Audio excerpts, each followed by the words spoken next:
Hello, everyone, and welcome back to your favorite movies. This is episode 9, and today I'm talking with Nathan Hale. How are you today? I am doing great, and I am excited to be on this series. I've been watching it and so excited to participate.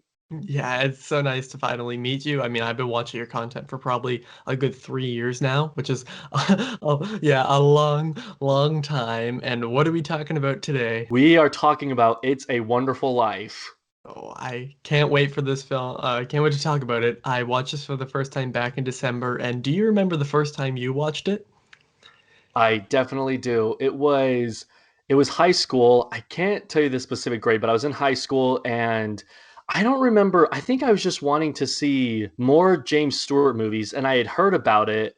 I guess technically I saw clips of it as a kid, but it didn't mean anything to me. Like I Yeah. remember that scene of George Bailey running through Bedford Falls yelling Merry Christmas to everyone, and that was the only thing I had remembered. But I watched it in high school and I remember watching it and I'm like, okay, like yeah, this is I can see why people think this is like considered the great movie that it is, but it wasn't until like the last 30 or so minutes when he sees himself in that, Yeah. alternate reality when the movie just totally transformed. And I remember on first viewing, it wasn't instantly like my favorite movie, but it was like instantly like I think I put it at like number 11 of all time, which to me is like a huge deal to like put something that Yeah. high. So Yeah. like I was like, man, like I love that movie, and it's just been every rewatch. And then one day I was just like, what am I doing? Like this is my favorite movie. Like this is definitely number one. Oh yeah, that makes sense, and I can totally see what you're saying about like it's really great, and then the last 30 minutes kick in, it just like blew my mind, and that's kind of Mhm. how I felt because I was like enjoying it. I was like, okay, this is pretty good, and then those last 30 minutes I think are just some of the greatest scenes put to film, and even like Yes. my mom was watching it with me, and like it's kind of rare for her to watch a movie from like back then, and she's Mhm. like, yeah, it was pretty good. I mean, the ending was definitely better, and I was like. That's fair, but yeah, I totally Yeah. agree that this is a like a 5 out of 5 movie. I think it is absolutely wonderful, and is what is like the reason that it really gets pushed above every other movie? Is there like a certain one? Oh, absolutely. So there's a few reasons. The kind of like I guess surface level answers are James Stewart is in it, and he's become my favorite actor, mostly from this movie, and then like every other movie I see him, and I'm just like, oh, I love this guy. But then it's directed by Frank Capra, which is one of my favorite directors, and so those are like two kind of like surface level answers. But the big reason is I love a good movie that gets you thinking about life and the way that you're living it. So that's why, like last year, Pixar's Soul. That's why I loved that movie so much because that really gets you thinking, like, oh my gosh, like, am I enjoying every minute of my life? Am I like really living right now? Whereas Wonderful Life, it poses to you the question. Well, not necessarily question, but it shows you that like no matter how small you may think you are, you make a difference in at least one person's life. Yeah. And so like no matter how bad of a day you're having, you can kind of like remind yourself, oh, like it's a wonderful life. I'm still like there's still people out there who appreciate me and I appreciate them. And that's kind of like the gist of it. I absolutely love the whole theme to Wonderful Life. Yeah, I think that's the greatest aspect of it is when a movie can really make you think like especially about your own life. Like it's Mm-hmm. obviously great when you can think about a character's life, but when the director or whoever is like showing you that your life matters through the characters, that's when you know you have a great film. And for me, I'm just kind of starting to get into James Stewart. So the first movie I watched was Vertigo last year as like it was a part of my like classic movie reviews that I did back in I think August it was, and then I Mm-hmm. watched this one. I actually do have a review. This was like my final like classic movie review back in December, and then recently like maybe a few weeks ago, a month ago, I watched Rear Window, and right now it is my favorite movie that I've seen for the first time this year. It just blew my Yes. mind. It's Yes. so it's so good, Oh, and sorry. I'm like, I get so giddy about Jimmy Stewart talk. Jimmy Stewart talk, like, oh, I love Rear Window was one of the first I saw him in too, and so like, gosh, it's Yeah, I'm kind of curious. Quick side note, what were your thoughts Yeah. on Vertigo? Because that's a very interesting movie to me. Like the first Oh, time I saw it, I was like, this is a good movie, but it's been on rewatches that I've liked it more and more. So I'm kind of curious, like, what do you think of it? I don't exactly think it's a masterpiece, but I've seen it Yeah. once. That's the thing. But I did Yep. love it. Like I think I gave it an ace, like a 4.5 out of 5. So I did really enjoy it, Yeah. but there were parts where I was like, what? So actually I have because Exactly. I have that Hitchcock 4K set, so that's how I watch Rear Window. Nice. So this year I'm gonna go back and rewatch Vertigo. Gonna obviously Mhm. watch Psycho because I've seen it a million times, and then watch The Birds for the first time. So Oh, nice, I'm nice. excited because I know you're a big fan of Hitchcock, so that's fun. And Totally. yeah, like James Stewart, the more I think about it, like he's just this is I couldn't even tell you what his best performance is, but I know this is the one that affected me the most. Like I think that's what is so Mhm. special with the movie is that it affects you. Would you agree? Oh, absolutely. Absolutely. And like, I think with James Stewart movies, I think so beginning like when I started watching more of his movies, I think I just liked him simply because well obviously he's a great actor and as dumb as this sounds, I'm like a tall skinny guy and so is James Stewart. And so like Same. it's almost like yeah, it's almost like I don't know if relate to him is the right way to say it, but like it's almost like I connected with him faster. And but then I read more about him, how like he served in World War II, flew planes, and really like it was very honorable. Like it wasn't a thing where he was drafted or anything. He wanted to serve in the military, and I think that like my respect grew for him. And so now when I see a movie of him, I just like it's almost like I'm watching my hero on the screen. It's just Yeah. like it's so cool. That's why like in Wonderful Life, especially the scenes where like he cries and stuff, it makes me want to cry. I'm like, no, stop. I'm sorry. Like it'll get better. Like, oh, he's so good. Yeah, it's like it takes a toll on you because you feel like you're watching someone who like represents you on the screen. I know obviously Yeah. you're taller than me. I'm 6 foot. You're what, like 6'6", something like that? Six, a Six. little bit lower. It's like okay, so I think it's like 6'4 3/4, but depending on the day, I'll say 6'4 or 6'5. Just like Okay. depends on the day, Yeah. you know. Yeah. But Yeah. it's So tall. you're Yeah, pretty I'm tall. tall. I don't think Yeah. I have Brando critic yet though. I think he's like 6'8 or something. 6'8". It's Oh my crazy. goodness. Yeah, I don't have it. I don't think I'll catch up to that. That'd be awesome. But yeah, like I Yeah. totally see that. And it's special when a movie can like I think it all comes down to the director when they can make a director and actor when they can make you feel exactly what the character is feeling. Because if you're Mhm, watching a movie and it feels like the movie is here and you're here, like it feels so distant, that's when mhm, it's annoying. You're just like, oh, I'm observing. But when you feel like you're actually in the world with the character, I think that's what elevates a movie from being yeah, it's good too. Great. And obviously this movie has like all-time status. I think a lot of people mhm, not only consider it one of the best movies of the 40s, but just one of the best of all time. I always hear it and I can totally see why. And I first watched it, as I said, back in December, but I don't know why it took me so long to watch it because one of my favorite Christmas movies is Christmas Vacation, and which I just love oh, they so watch it in much. that movie. Yeah, so that Yeah. was the first time I saw it was or saw clips of it was like when they're watching it on the TV. So I was always Yep. like, what is this movie? Because like even these kids are watching it, so it must be pretty good. And then I started, I'm like, damn, this is really good. Yeah, that's like it's funny you mentioned that. I actually forgot about that. I feel like that was my first exposure to it too because it's also in Home Alone and Home Alone 2, I think. I I think think in so. Home Alone, yeah, I think in both movies they're watching it. Whatever movie they, let's see. In the first one they go to Paris and I think they're watching it in Yes. French on their TV in the hotel room. Yes. And the whole thing's in French and like and then it's yeah, it's in Christmas Vacation and it's in like so many other Christmas movies that I think I was probably like in the same exact boat in high school where I'm like, all right, like I got to see what all the fuss is about this movie. And so then I finally sat down and watched it, and I was like, oh my gosh, like it was just that feeling you get when you know you've seen one of the best movies ever made. You get all excited inside. You're like, oh, Yeah. but what am I feeling right now? This is great. It's just such a good feeling.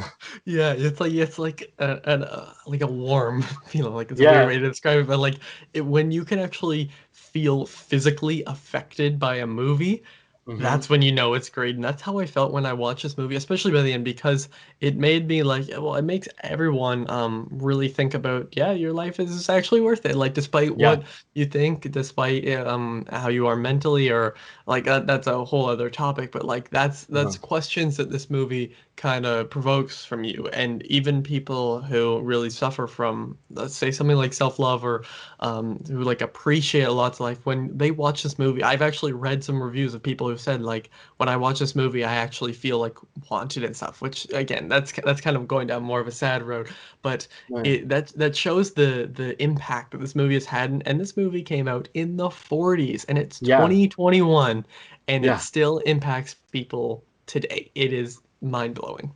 Yeah, and it's so cool.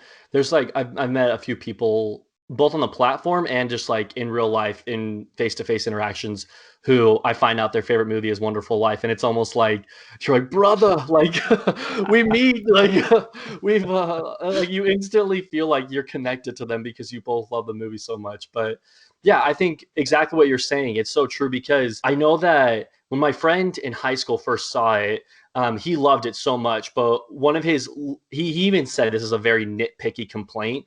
But one of his very nitpicky complaints was that he was willing to kill himself over losing some money.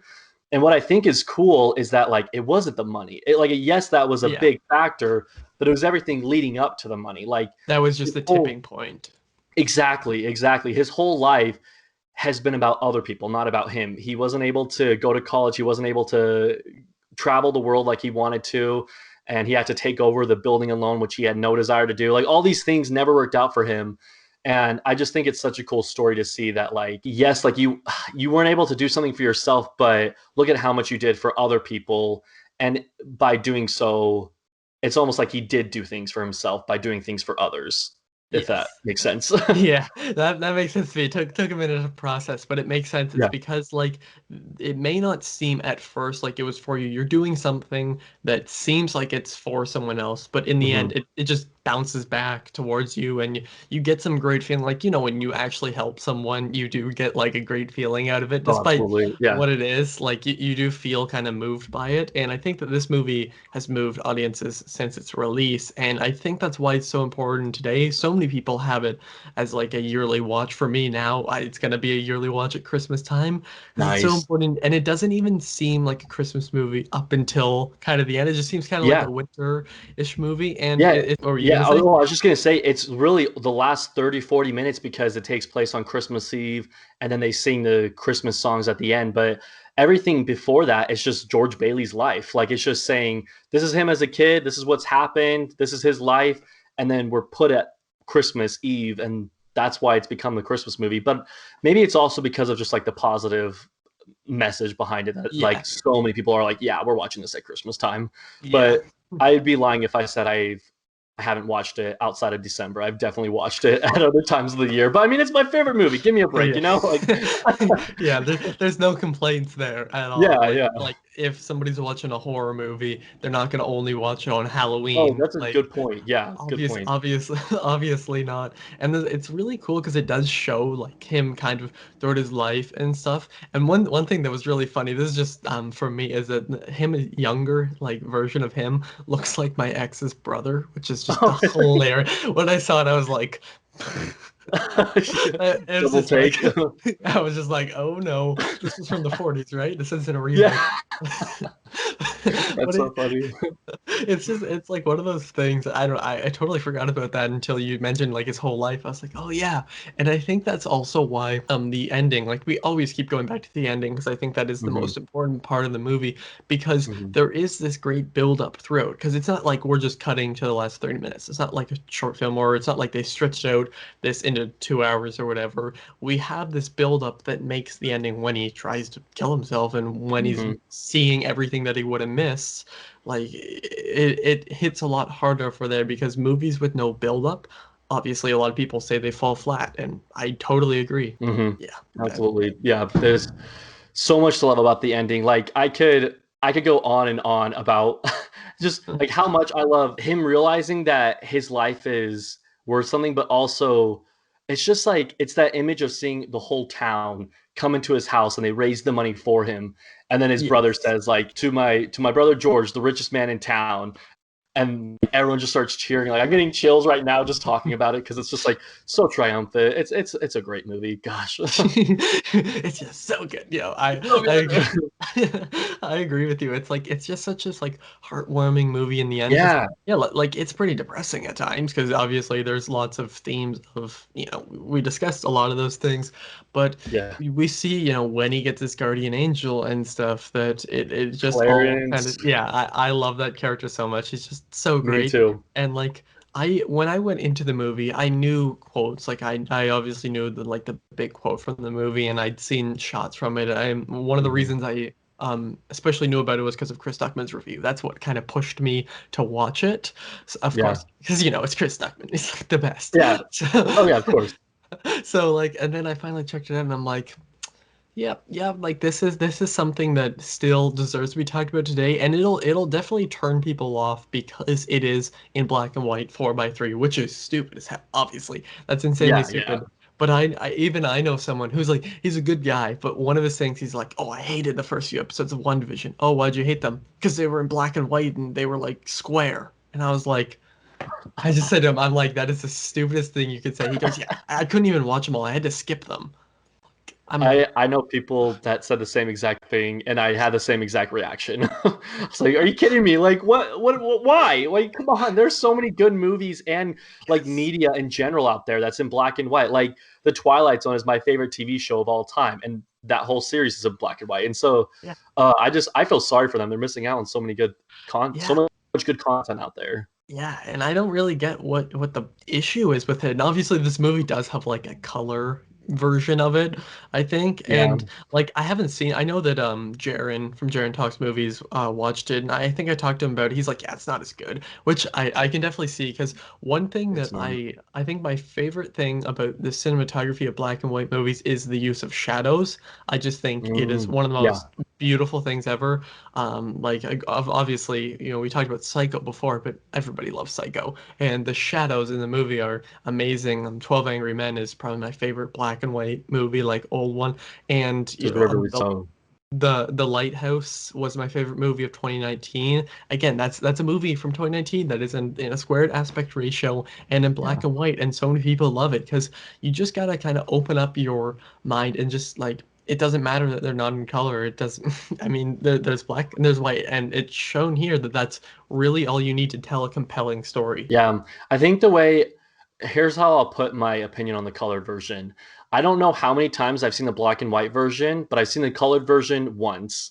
And I don't know that I will be revisiting anytime soon. It's not awful, but even it's bad only because for one, it looks like some sort of oil painting. It just looks I was kind of just off. thinking that. Yeah, the whole thing looks kind of off. And then even James Stewart and the director Frank Capra were against the colored version. They didn't like the colored version. They wanted to keep it as a black and white movie as it should be. And I think the points that you raise with the shadowing and even like the eeriness when he's like first in that alternate reality and the camera like is zoomed into his face and he's just like Oh looking around yeah, really scared. Like it makes a difference that being in black and white versus being in color and just because of what you said, the shadowing and the yeah, angles and the sweat on his face, like I don't know, with color, it doesn't do it as much justice, which sounds kind of like ironic yeah. because you'd think that it would do way more justice, but no, like all day black and white version is superior.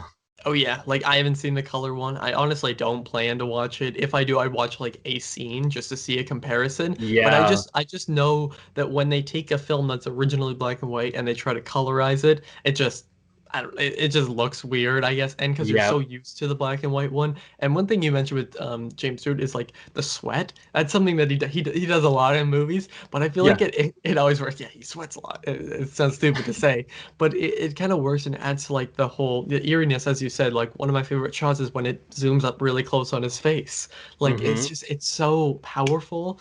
And one of my favorite things Jimmy Stewart always does. Now wait a minute, he starts all of his sentences. No, no, Um, wait a minute here. He does it. He does it all the time in Rear Window. It's like Yeah, Carson Ruckus, like one very big movie YouTuber, like that was his letterbox review. It was like take a shot every time Jimmy Stewart says, "Now wait a minute," because he starts all his sentences off like that. In that's so 12 funny. Angry Men, when I rewatched it a little bit ago, they start a lot of their sentences off like that. I almost tweeted like I feel like you have to say it like 50 times in an old movie for it to be considered a That, yeah. classic. That, and then also, I feel like they say things like "I do declare" or "the nerve," like things like that, where it The just sounds nerve like, of this boy. yeah, the nerve, or they're like, "Let's have a happy, merry gay time," and it's just like you just know you're watching like an old movie because of like the things they say. It's so funny.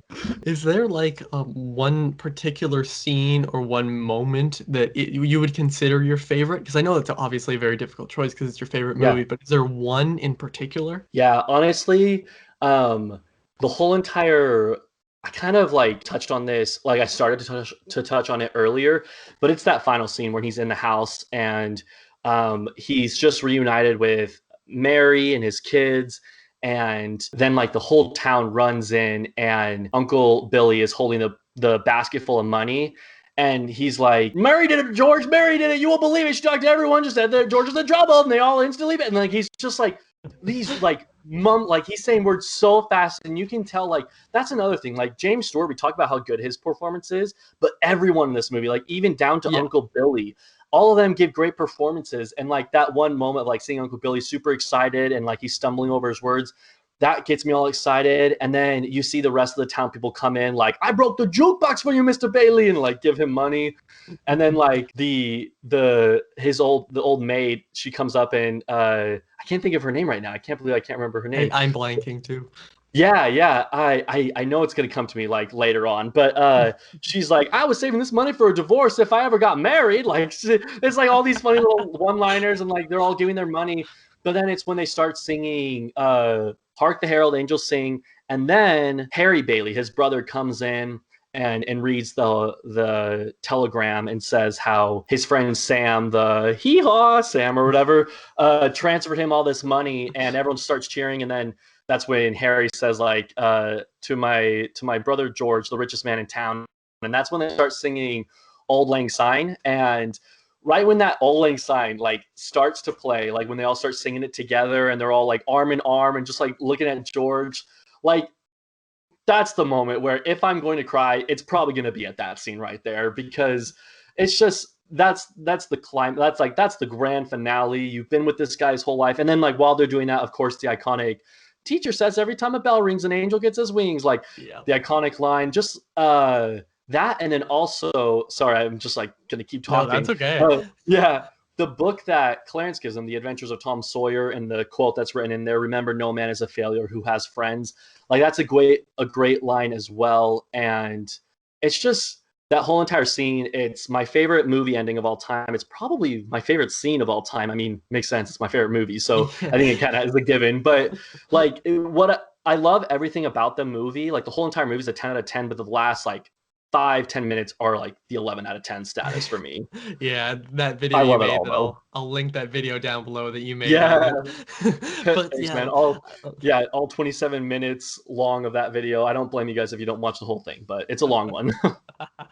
that's all right. This video is gonna be just short of that, so it's Hey, okay. there we And go. yeah, yeah, like that ending, I like now that you're explaining it like that, I'm like, that's gotta be one of my favorites. I don't know if I could pick a favorite scene because I have only seen it once now, Hmm. but one scene that really stood out to me was like in the bar, when he Oh, first is like yes. coming back. I think I would probably consider that one my favorite just because it's just like so shocking that Is that the he's scene just where he's crying at the bar? Is that what yeah. the scene you're talking about? Yes. Oh Yeah, my like gosh.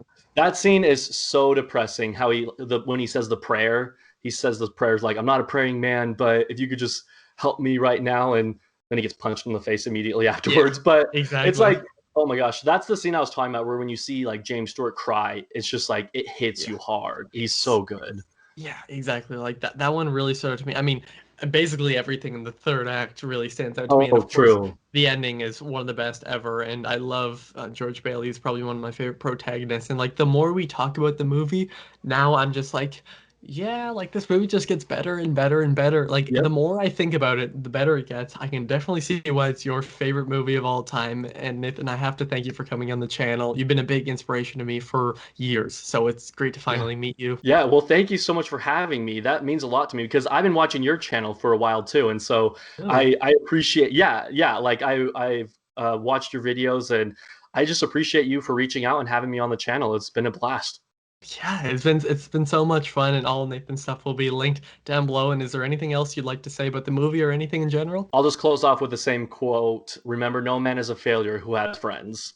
That's an amazing quote. When you said that again, I got chills. And everybody watching, tell us what you think of this movie down in the comments below. Is it one of your favorite movies? Is your favorite movie like Nathan? And thank you all for watching. See you guys next time. Over and out.